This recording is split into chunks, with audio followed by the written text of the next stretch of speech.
In January 2017, authorities solemnly called an end to the global effort which had occupied the minds and the prayers of millions for the past 3 years. Over 120,000 square kilometres of Indian Ocean had been combed around the clock with cutting-edge technology. But despite all this effort, we're still no closer to solving the disappearance of Flight MH370.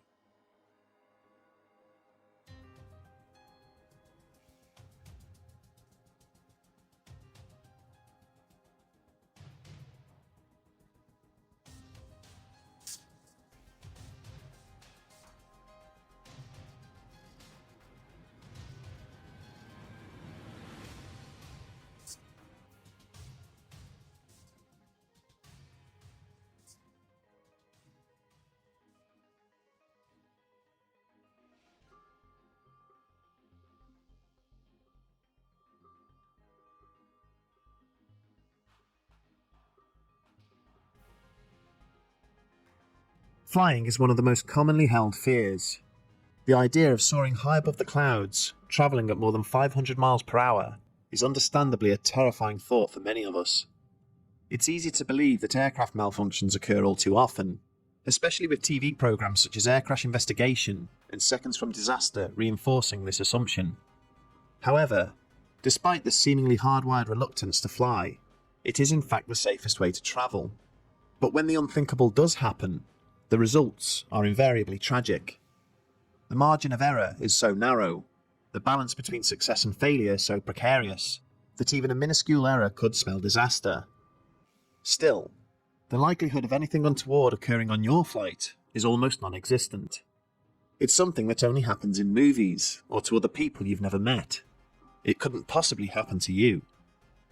This is likely what the 227 passengers aboard Malaysian Airlines Flight MH370 were telling themselves, as we all do to settle our pre-flight nerves, whilst they taxied along the runway at Kuala Lumpur, awaiting takeoff. After all, they had very little to be concerned about. The flight path, Kuala Lumpur, Malaysia, to Beijing, China, is a well-travelled route, with 2 regular flights every day. The aircraft, a Boeing 777 commercial airliner, was one of thousands of identical planes which make daily flights all over the globe, and their crew of 12 was led by Captain Zahari Ahmad Saar, an extremely competent and experienced pilot with more than 30 years in the air. This knowledge likely comforted those on board through takeoff, and for the next half an hour or so, nobody could have suspected that they would become part of one of the most mystifying disappearances of our time. Very little is known with much certainty exactly what happened. In their absence, facts and data soon gave way to conspiracy and speculation. The story quickly became a global headliner, and those intending to turn a profit, unfortunately, did little more than muddy the already murky waters of the flight's disappearance. But now, those waters have, if not cleared, at least settled. The investigation has drawn to a close, and with the event no longer in the public eye, it is only now that we have a somewhat clearer view. Now we can better ask, what really happened to this plane and all those aboard? Malaysian Airlines Flight MH370 left Kuala Lumpur International Airport on schedule at 12:42 am on March 8, 2014. The flight was bound for Beijing Capital International Airport and was by all accounts on course for the next 38 minutes. At this point, Captain Saar signed off as they switched over from Malaysian to Vietnamese air traffic control, with the now infamous farewell, "Good night Malaysia MH370. The plane would never be seen or heard from again, as the transponder was curiously turned off shortly thereafter and was not picked up by Vietnamese radar. Multiple attempts were made to contact the crew of MH370 via satellite phone, which should have worked in the event that onboard communications had malfunctioned, but these all went unanswered. This behaviour was considered a sign that there had been a terror attack, either a hijacking or sabotage of the aircraft, but this was quickly ruled out, as not one single terror group claimed responsibility, which would usually have been the case. It increasingly became apparent that MH370 was lost, likely having crashed into the ocean based on its last confirmed position and flight path. Search attempts were launched almost immediately, but with little idea of where to begin, and given the vast area in which the aircraft could feasibly be, teams from Vietnam, Malaysia and Singapore fruitlessly searched the immense stretch of water between Vietnam and China. In the days and weeks that followed, 40 ships worked around the clock, as well as 34 aircraft which flew during daylight hours, scouring an ever-widening expanse of ocean, hoping to catch something, a shadow under the waves, a piece of debris floating on the surface, but it was all to no avail. 26 countries joined the search for MH370, but despite this concerted global effort, no real progress was made. Understandably, there was a huge outcry from the devastated families of those on board, criticising officials for their inability to turn up any evidence, prolonging their mourning with no answers as to the fates of their loved ones. This is not a job that anyone would envy. The odds were completely stacked against the search operation from the very beginning. However, that is not to say that all criticism of the effort was undue. Crucially, the initial search had taken place in completely the wrong location. On the fourth day of the operation, the Malaysian Prime Minister admitted in a press conference that the flight had turned back on itself and flown back over the Malaysian mainland. As with any case, the first 48 hours are the most important. Clues diminish quickly during this time, so those first 4 days could well have been critical, and their loss may have played a significant role in the aircraft remaining undiscovered. Since then, evidence has been near impossible to come by. But what do we know? Firstly, it can be determined based on satellite data and information from engineers at Inmarsat that MH370 did indeed go missing during the exchange between Malaysian and Vietnamese airspace. It then took a sharp turn shortly after clearing the Malaysian mainland, doubling back on itself and flying back over the peninsula before turning once again and flying straight towards the Indian Ocean. There are several things to note about this portion of MH370's flight. For example, the plane's wing dipped for an unusually prolonged period whilst flying over Captain Saar's hometown of Penang, leading many to speculate that it was a poetic farewell to the pilot's childhood home. Secondly, and just as bizarrely, the aircraft flew back almost exactly along the Malaysian-Thai border. Some experts have determined this to have been a calculated move, taken to avoid detection by either country's radar. These actions are the foundation of one of the more prevalent theories regarding the flight's disappearance. By this point, it is suspected that the crew on board would have known that something was wrong, which raises one of the key questions surrounding the disappearance. Why does it seem that nobody on board tried to stop whoever was diverting them? It has been assumed by aviation experts that the plane was depressurized, depriving the cabin of oxygen and in turn disabling the passengers and crew. Perhaps there is some comfort in this idea, that all those on board died painlessly in their sleep, long before the aircraft likely plummeted into the ocean. With the help of Inmarsat, we can determine that the aircraft continued out into the Indian Ocean, but with all communications equipment disabled, it is impossible to determine exactly where. However, a new search area could be drawn up based on fuel reserves and airspeed. Using these calculations, the net was narrowed to a vast area of the southern Indian Ocean, a region mapped in even less detail than the surface of the Moon, with tropical storms and some of the most tumultuous seas on the planet. The first piece of wreckage from MH370 took more than a year to surface. It was a fragment of the plane's wing, which washed ashore thousands of miles from Kuala Lumpur, on Reunion Island, a tiny landmass off the coast of Madagascar. The specific wing part that was found, the flaperon, casts potentially huge implications on the flight's final moments, according to experts who have tried to fill in the blanks. However, this is the best anyone can unfortunately manage. Educated guesses and theories that may sound convincing, but ultimately will likely go unconfirmed. This pessimism seems to be shared by the relevant authorities, who in January 2017 called off the search having found nothing but fragments of the aircraft. The conclusion reached by the Malaysian government and the Australian Transport Safety Bureau was that an oxygen deficiency had incapacitated all on board, passengers and crew alike. The plane, then flying on autopilot, continued out into the Indian Ocean before eventually running out of fuel and sinking beneath the surface. This explanation was unconvincing for many people, as it does not seem to answer some key questions. Why was the transponder switched off? How would autopilot fly such a specific route along the border? Would the emergency air supply not have deployed? What purpose would the autopilot serve in dipping the aircraft's wing whilst flying straight? With a sense that this conclusion was incomplete or misleading, the tone of discussion surrounding the mystery soon turned to whispers of conspiracy, which as per usual run from the plausible to the downright absurd. Before we share with you some of the more prevalent theories regarding the disappearance, we think it is important to remember that this was a tragedy, with well over 200 families still without knowledge of what happened to their loved ones. And before condemning anybody, we must recognise that none of these theories have been confirmed as true, and judgment should be reserved. So with that in mind, what other explanations are there? Conspiracy theorists have suggested that the flight was detected by radar on approach to the US military base on the atoll of Diego Garcia, and that the aircraft was either instructed to land or shot down by surface-to-air missile defences after the jetliner failed to respond to warnings. Much of this claim is based on the geography of the area where MH370 was last recorded, combined with the flight's route, fuel reserves and available landing areas, all of which were consistent with a flight path towards the island. Notably, these allegations have all been refuted by the FBI, which reported that having analysed the event, the claim was completely unfounded, that there was nothing suspicious whatsoever concerning the flight's relationship with a military base.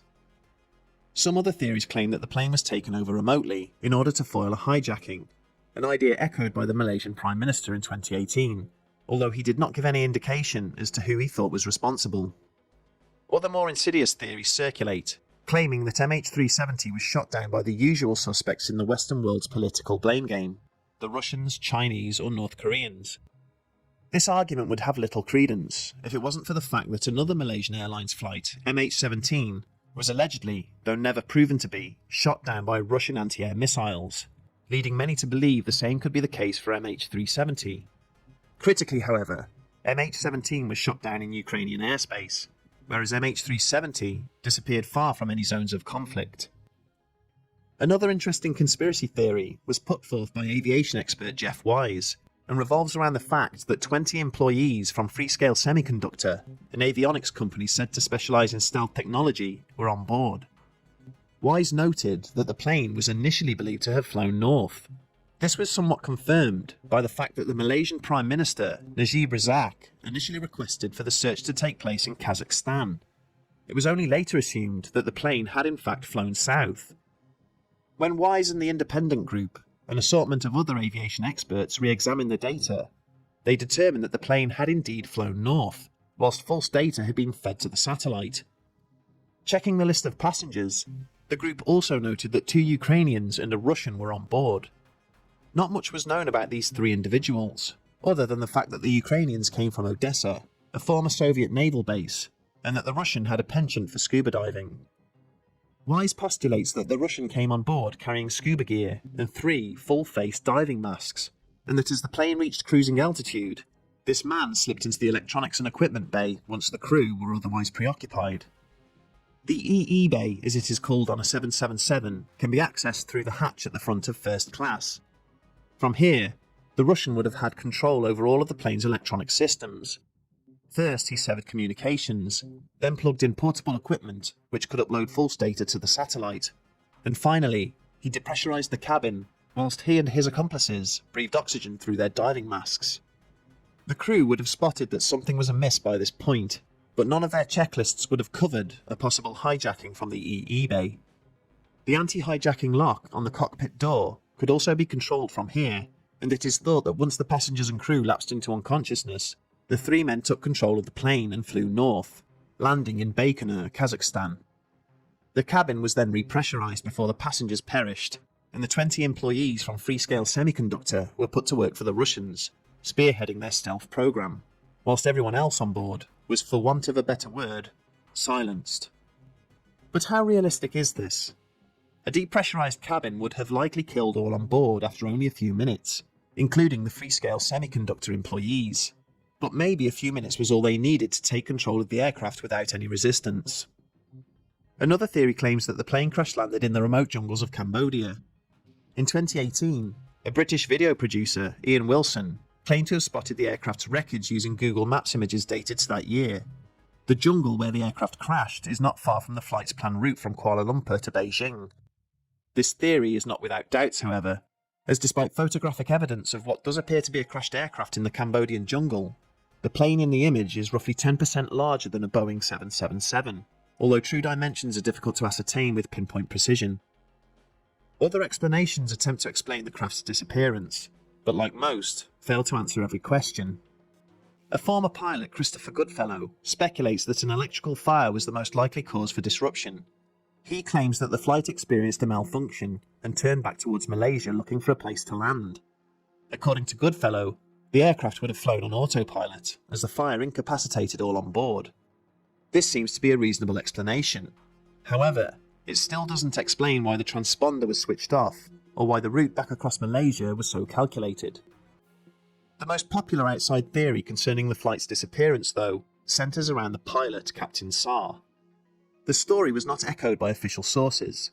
However, many invested in the story have reached the conclusion that he had planned the tragedy from the beginning, intending to commit suicide, wanting never to be found. In the time leading up to the flight, Saar had been practicing strange routes on his simulator, which he used in a separate room, isolated from others. It was discovered on his computer after the disappearance that he had practiced the exact route taken on that fateful day, but the final destination could not be determined. It was also made public that Saar was going through marital problems in the months before the flight, which seems significant when compounded with the specifics of the flight path. Firstly, as previously mentioned, Saar dipped his wing for a prolonged period over his hometown of Penang. Whilst this could easily be a coincidence, many have suggested that it was in fact a dramatic farewell to the captain's childhood home, before doing the unthinkable. The details of the flight's return can also be explained by Saar's involvement. The transponder was switched off from the cockpit during the handover between airspaces, which many assume to have been a calculated action to avoid detection. The route taken back across the Malaysian mainland was also a seemingly precise path meant to avoid showing up in either Thai or Malaysian airspace, a skilled manoeuvre only achievable for a pilot of Saar's experience. It is assumed that at this point, the crew would have realised that something was wrong. Experts have speculated that Saar would have been the one to depressurise the cabin and incapacitate those on board, including the crew, although it is unsure whether he was assisted by the co-pilot, Farik Abdul Hamid, or if Saar had to incapacitate him as well. Only at this point would he have been able to take the plane off course, flying out into the Indian Ocean, although it cannot be said exactly for how long. The best estimates of the flight path suggest that Saar could have flown for over 6 hours on the fuel reserves left after the initial manoeuvres. Experts have estimated that he could have coasted for another 100 nautical miles after the plane had run out of fuel, essentially using the aircraft as a large glider. This suggests that the plane did not go into a steep dive and crash into the ocean, which arguably would have resulted in far more fragments of wreckage being discovered. Instead, it is assumed that the plane descended relatively gently onto the surface of the sea, before taking on water and slowly sinking beneath the waves. This is the most popular of the theories surrounding the disappearance, but again it cannot be confirmed, and we must reiterate that this is not to condemn any one person, as nobody can say with any certainty what exactly occurred that day.